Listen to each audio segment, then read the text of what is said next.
नमस्कार दोस्तों, स्वागत है रैंकिंग की दूसरी कक्षा में। चलिए चलते हैं अगली वैरायटी की ओर। प्रश्न है, एक पंक्ति में आरंभ से मोहन का स्थान 15वां तथा अंत से गोपाल का स्थान 24वां है। आरंभ से गोपाल का स्थान ज्ञात करने के लिए कौन सा कथन आवश्यक है? यहाँ देखेंगे हम लोग, आरंभ से मोहन का स्थान दिया हुआ है और अंत से गोपाल का स्थान दिया हुआ है। आरंभ से गोपाल का स्थान ज्ञात करने के लिए कौन सा कथन आवश्यक होगा? दो कथन दिया हुआ है।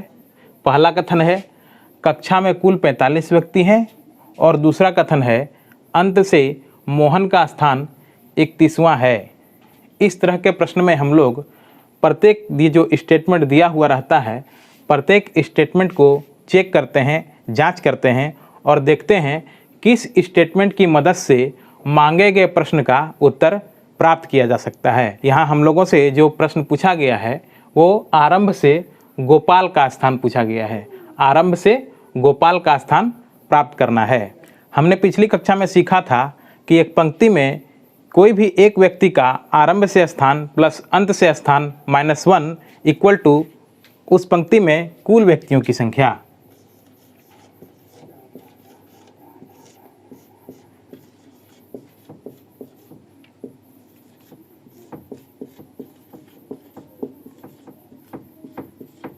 हमें आरंभ से गोपाल का स्थान ज्ञात करना है। यहाँ देखेंगे हम लोग, गोपाल का स्थान अंत से गोपाल का स्थान 24वां है।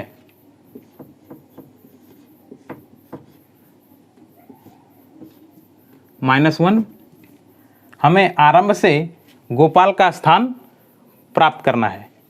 अब देखिए, सबसे पहले स्टेटमेंट ए की मदद लेते हैं कि क्या स्टेटमेंट ए की मदद से आरंभ से गोपाल का स्थान प्राप्त किया जा सकता है। इसे x मान लेते हैं।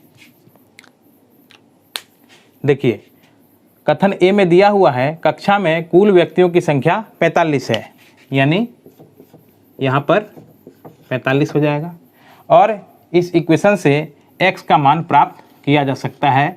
यानी इस स्टेटमेंट की मदद से हम लोग मांगे गए प्रश्न का उत्तर प्राप्त कर सकते हैं।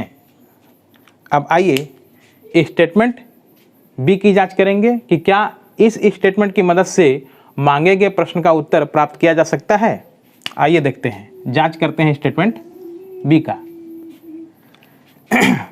दोस्तों, हम लोगों ने पिछली कक्षा में एक चीज़ और सीखा था कि एक पंक्ति में प्रत्येक व्यक्ति का आरंभ से स्थान और अंत से स्थान का योग बराबर होता है, समान होता है। यानी यहाँ दो कैरेक्टर्स हैं, मोहन और गोपाल। यानी मोहन का आरंभ से स्थान और अंत से स्थान का योग तथा गोपाल का आरंभ से स्थान तथा अंत से स्थान का योग बराबर होगा। यानी मोहन का आरंभ से स्थान और अंत से स्थान तथा गोपाल का आरंभ से स्थान और अंत से स्थान का योग बराबर होगा। आइए देखते हैं। पंक्ति में आरंभ से मोहन का स्थान 15वां है और अंत से गोपाल का स्थान 24वां है। हमें गोपाल का स्थान आरंभ से गोपाल का स्थान ज्ञात करना है। आरंभ से गोपाल का स्थान ज्ञात करना है। आइए स्टेटमेंट बी को जांच करते हैं कि क्या इस स्टेटमेंट की मदद से, कथन बी की मदद से मांगे गए प्रश्न का उत्तर प्राप्त किया जा सकता है। कथन बी में कहा गया कि अंत से मोहन का स्थान 31वां है। अंत से मोहन का स्थान 31वां है। अब इस समीकरण से हम लोग x का वैल्यू आसानी से प्राप्त कर सकते हैं। यानी हम लोगों ने देखा कि कथन बी की मदद से भी हम लोग मांगे गए प्रश्न का उत्तर दे सकते हैं। यानी हम लोगों ने देखा कि स्टेटमेंट ए और स्टेटमेंट बी दोनों में से किसी भी स्टेटमेंट की मदद से मांगे गए प्रश्न का उत्तर दिया जा सकता है। आइए अब विकल्प पर नज़र डालते हैं, कौन सा विकल्प सही होगा। पहला विकल्प केवल ए, मतलब केवल एक ही मदद से मांगे गए प्रश्न का उत्तर दिया जा सकता है। हम लोगों ने देखा या ए या बी दोनों में से कोई भी स्टेटमेंट की मदद से मांगे गए प्रश्न का उत्तर दिया जा सकता है, यानी यह विकल्प सही नहीं है। दूसरा, केवल बी, यह भी गलत होगा क्योंकि स्टेटमेंट ए की मदद से भी हम लोगों ने उत्तर प्राप्त किया। तीसरा ऑप्शन है ए और बी दोनों। यहाँ पर कई विद्यार्थी गलती कर सकते हैं, ध्यान दीजिएगा। यहाँ पर कहा गया ए और बी दोनों, इसका मतलब ये हुआ कि मांगे गए प्रश्न का उत्तर देने के लिए ए और बी दोनों कथन जरूरी है, जबकि हम लोगों ने देखा कि दोनों में से कोई भी एक कथन जरूरी है मांगे गए प्रश्न का उत्तर देने के लिए, इसलिए यह भी ऑप्शन जो होगा वो गलत होगा। चौथा ऑप्शन देखते हैं, या ए या बी, यही विकल्प सही है। या तो ए या तो बी, अर्थात दोनों में से कोई भी एक कथन हमें जरूरी होगा उत्तर देने के लिए। अगली वैरायटी है, एक कक्षा में अमित आरंभ से 12वें स्थान पर है और भरत अंत से 8वें स्थान पर है। कक्षा में कुल अधिकतम न्यूनतम व्यक्तियों की संख्या ज्ञात करें। हम जानते हैं कि एक पंक्ति में किसी एक कैरेक्टर के दोनों पोजीशंस पता हों, आरंभ से और अंत से, तो कुल व्यक्तियों की संख्या प्राप्त की जा सकती है। यहाँ दोनों कैरेक्टर्स के दो अलग अलग पोजीशंस पता हैं। अमित का आरंभ से स्थान दिया हुआ है और भरत का अंत से स्थान दिया हुआ है, और दोनों कैरेक्टर्स के बीच में कोई लिंक भी नहीं दिया हुआ है।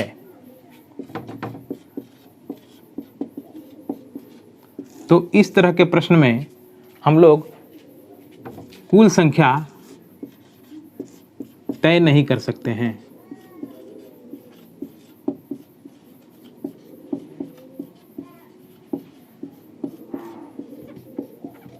या ऑप्शन में यह भी देखने को मिल सकता है, जानकारी अपर्याप्त है और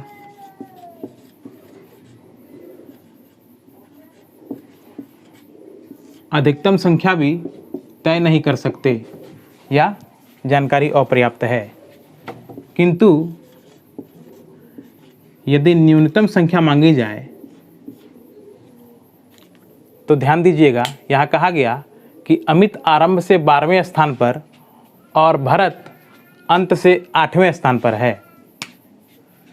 चूँकि आरंभ से अमित 12वें स्थान पर है, यानी कि कम से कम इस पंक्ति में 12 व्यक्ति अवश्य बैठे हैं, या इस कक्षा में कम से कम 12 व्यक्ति अवश्य हैं। इसलिए इस तरह के प्रश्न में न्यूनतम संख्या बतलाया जा सकता है, न्यूनतम संख्या का आंसर किया जा सकता है, किंतु कुल और अधिकतम व्यक्तियों की संख्या तय नहीं कर सकते, या जानकारी अपर्याप्त है। जो भी ऑप्शंस में रहे हम लोग चुन लेंगे।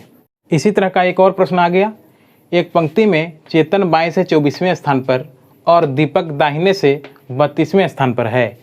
पंक्ति में अधिकतम और न्यूनतम व्यक्तियों की संख्या ज्ञात करें। हम जानते हैं कि इस वैरायटी में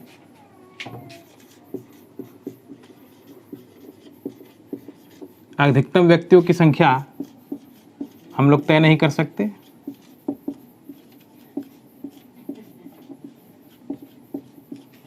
तथा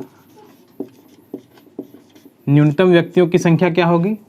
हम देख रहे हैं कि पंक्ति में चेतन बाएं से 24वें स्थान पर और दीपक दाहिने से 32वें स्थान पर। इसका मतलब कम से कम 32 व्यक्ति इस पंक्ति में अवश्य होंगे, यानी न्यूनतम व्यक्तियों की संख्या 32।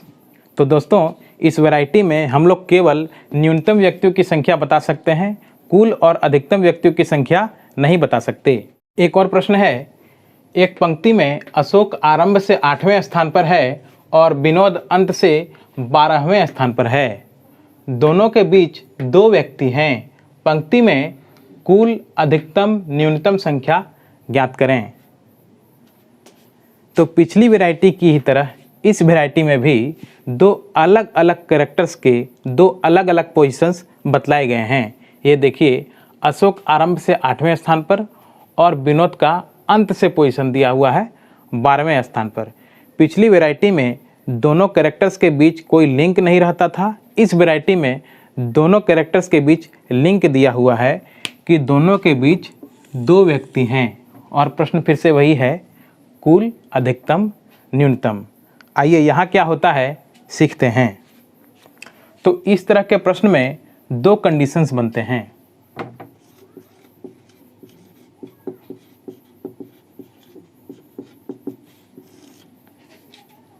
आइए दोनों कंडीशंस को सीखते हैं।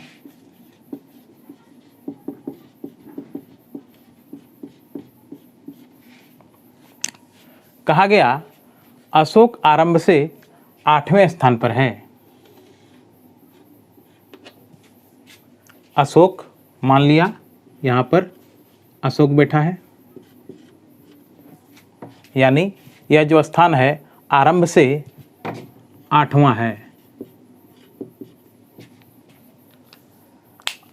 उसके बाद कहा गया विनोद अंत से 12वें स्थान पर है। और यह भी कहा गया है कि दोनों के बीच दो व्यक्ति हैं। अब दो कंडीशंस इसलिए कि हो सकता है विनोद अशोक के बाद बैठा हो, या यह भी हो सकता है कि विनोद अशोक के पहले ही बैठा हो। आइए दूसरा कंडीशन को देखते हैं। कहा गया है कि विनोद आरंभ से 8वें स्थान पर, अशोक आरंभ से 8वें स्थान पर बैठा है। आरंभ से 8वां है। हो सकता है कि विनोद पंक्ति में अशोक के बाद बैठा हो। मान लेते हैं कि यहाँ पर विनोद बैठा है, तो दोनों के बीच दो व्यक्ति हैं। कहा गया है, दे दिया दो व्यक्ति।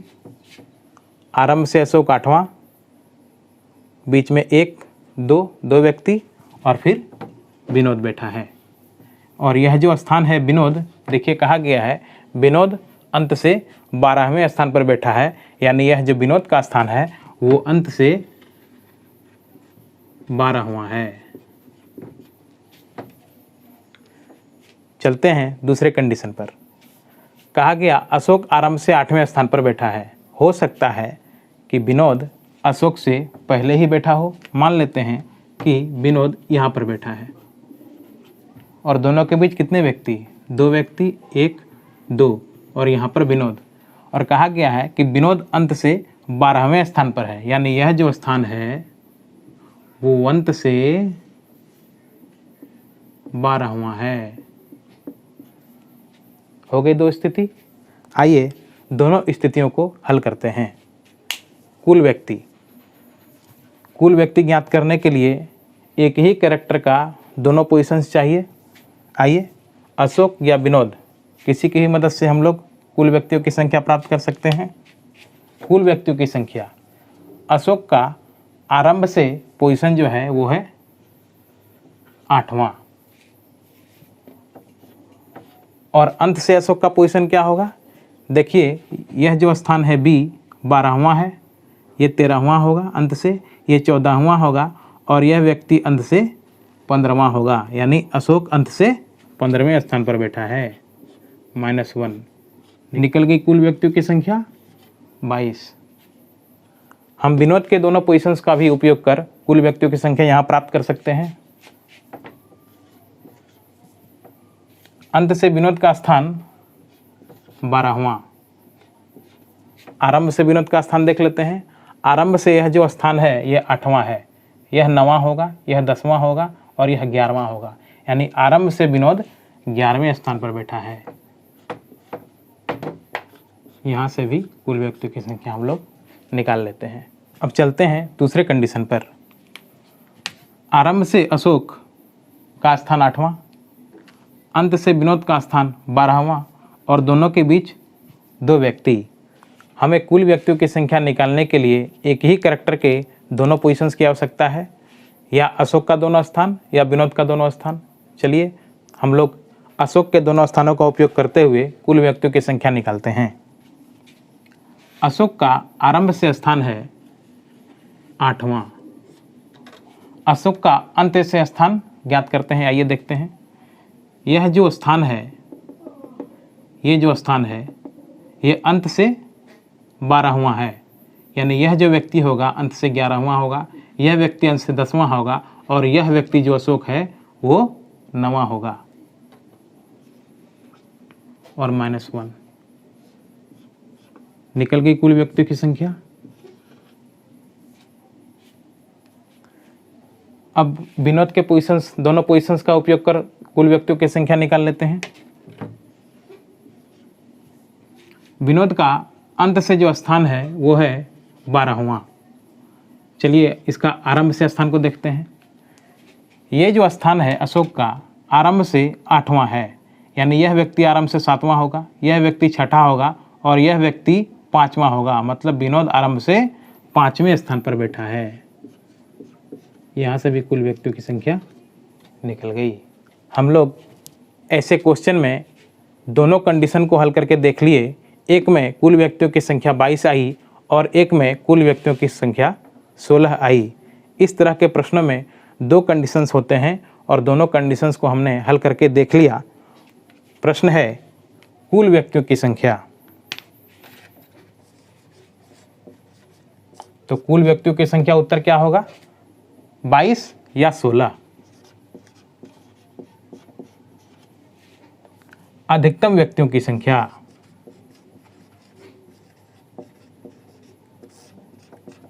बाईस।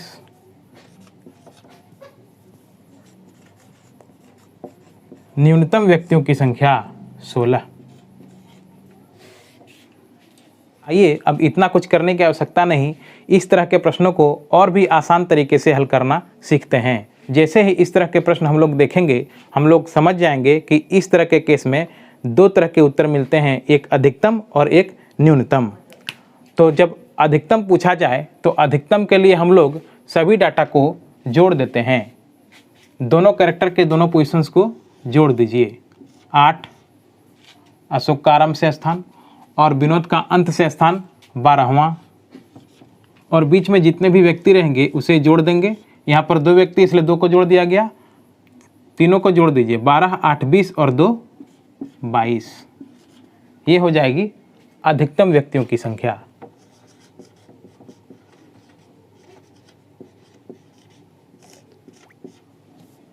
और न्यूनतम निकालना सीखते हैं।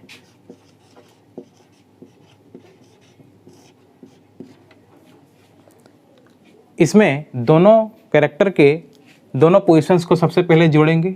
8 + 12 और बीच में जितने भी व्यक्ति बैठेंगे इन दोनों कैरेक्टर्स के बीच में उतना माइनस करते हैं और अलग से 2 और माइनस करते हैं। ध्यान रखें, यह जो 2 है वो बीच में बैठे हुए व्यक्तियों की संख्या है और ये जो 2 है वो अपने से 2 माइनस कर देना है। ये देखिए 12, 8, 20 -2 18 -2 16, 22 अधिकतम, 16 न्यूनतम। इस तरह के प्रश्नों को हम लोग ऐसे ही अब हल करेंगे और आसानी से उत्तर प्राप्त कर लेंगे। तो फिर से उसी तरह का एक प्रश्न आ गया। एक कक्षा में पंकज आरंभ से 16वें स्थान पर है और मोहन अंत से 15वें स्थान पर है। दोनों के बीच 10 व्यक्ति हैं। कक्षा में कुल अधिकतम न्यूनतम व्यक्तियों की संख्या ज्ञात कीजिए। इस वैरायटी को देखते ही हम लोग पहचान जाएंगे कि इसमें 2 कंडीशन बनता है, अधिकतम और न्यूनतम वाला। तो अधिकतम व्यक्तियों की संख्या निकालना हम लोग सीख चुके हैं। सभी को जोड़ देना है। आरंभ से पंकज 16 जोड़ देना है और मोहन कांत से स्थान 15 को जोड़ देना है और दोनों के बीच जितने व्यक्ति हैं उतना जोड़ देना है। तो यहाँ से कुल व्यक्तियों की संख्या निकल गई। अब न्यूनतम व्यक्तियों की संख्या निकालने के लिए ये भी हम लोगों ने सीखा है। सबसे पहले दोनों पोजीशंस को हम लोग जोड़ेंगे, 16 और मोहन कांत से पोजीशन 15, और जितना दोनों के बीच में व्यक्ति है उतना माइनस करते हैं और अलग से 2 माइनस करते हैं और यहाँ से 19 प्राप्त होता है। यानी कक्षा में अधिकतम व्यक्तियों की संख्या 41 होगी और न्यूनतम व्यक्तियों की संख्या 19 होगी। और अगर कुल पूछा जाए तो कुल विद्यार्थियों की संख्या या कुल व्यक्तियों की संख्या 41 या 19। तो उसी तरह का एक और प्रश्न है। एक कक्षा में राकेश आरंभ से 11वें स्थान पर और सोहन अंत से 12वें स्थान पर है। दोनों के बीच 10 व्यक्ति हैं। कक्षा में कुल अधिकतम न्यूनतम संख्या ज्ञात करें। तो देखते ही हम लोगों को लगता है कि इस प्रश्न में दो कंडीशंस होंगे, एक अधिकतम और एक न्यूनतम। आइए अधिकतम संख्या ज्ञात करते हैं।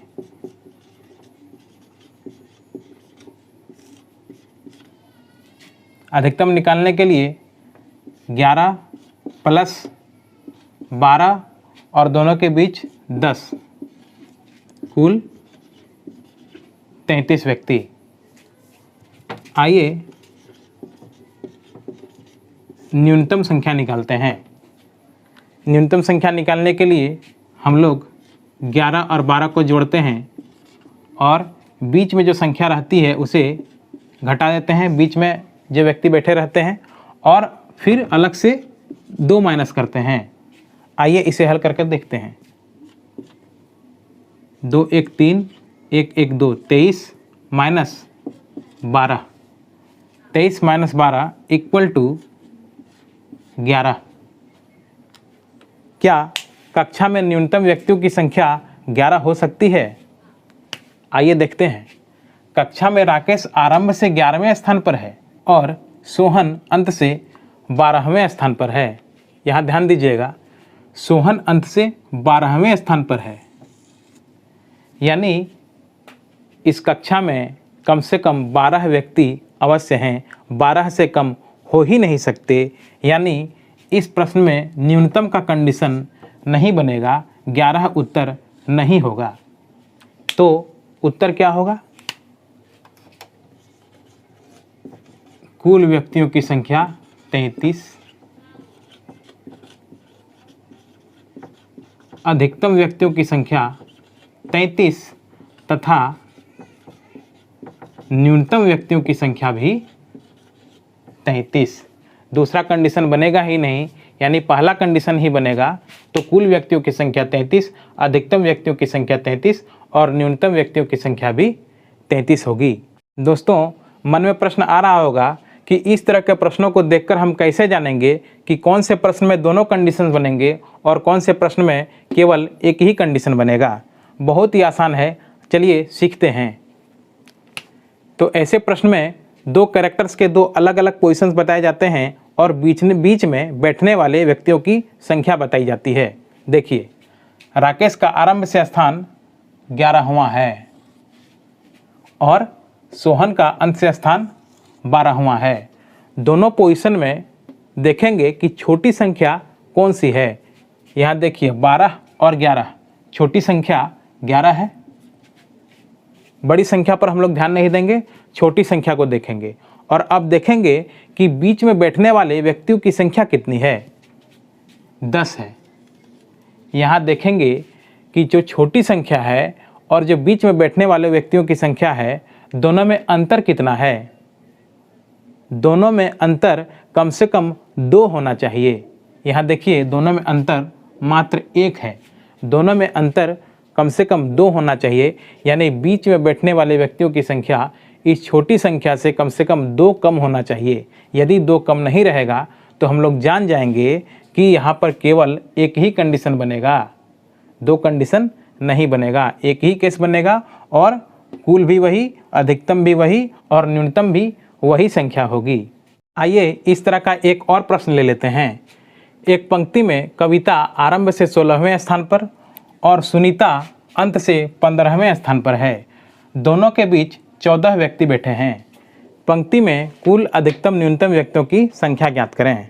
सबसे पहले हम देख लेंगे कि इसमें कितने कंडीशन बनेंगे, एक ही कंडीशन या दोनों कंडीशन। देखिए, दोनों पोजीशन को देखते हैं।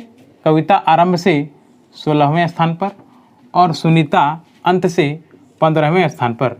जो छोटी संख्या है उसी को हम लोग देखते हैं, बड़ी संख्या को छोड़ देते हैं। यानी हमें छोटी संख्या को देखना है 15, और देखेंगे कि दोनों व्यक्तियों के बीच में कितने व्यक्ति बैठे हैं। बीच में 14 व्यक्ति बैठे हैं। तो छोटी संख्या और बीच में बैठने वाले व्यक्तियों की संख्या में कम से कम 2 का अंतर होना जरूरी है, तो ही 2 कंडीशंस बनेंगे, नहीं तो एक ही कंडीशन बनेगा। तो इसमें हम देखते हैं कि दोनों के बीच अंतर 2 नहीं है, 2 से कम है, इसलिए एक ही कंडीशन बनेगा। कुल व्यक्तियों की संख्या 16 + 15 + 14 यानी 45 व्यक्ति, अधिकतम भी 45 और न्यूनतम भी 45 होगा। तो इसी में एक और तरह का प्रश्न है, एक कक्षा में कमल आरंभ से 18वें स्थान पर और नीरज अंत से 14वें स्थान पर है। दोनों के बीच कुल व्यक्तियों का 20% है। कक्षा में व्यक्तियों की संख्या ज्ञात करें। तो इस तरह के प्रश्न में हम लोग अधिकतम और न्यूनतम दोनों संख्या निकालते हैं।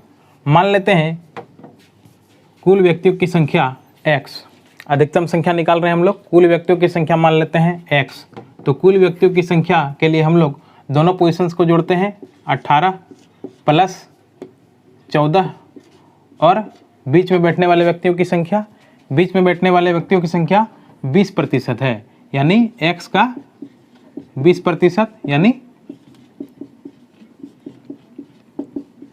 x/5, 18 + 14 प्लस x/5 और यहाँ से हम लोग x का वैल्यू निकाल लेते हैं 40, यानी कक्षा में अधिकतम व्यक्तियों की संख्या 40।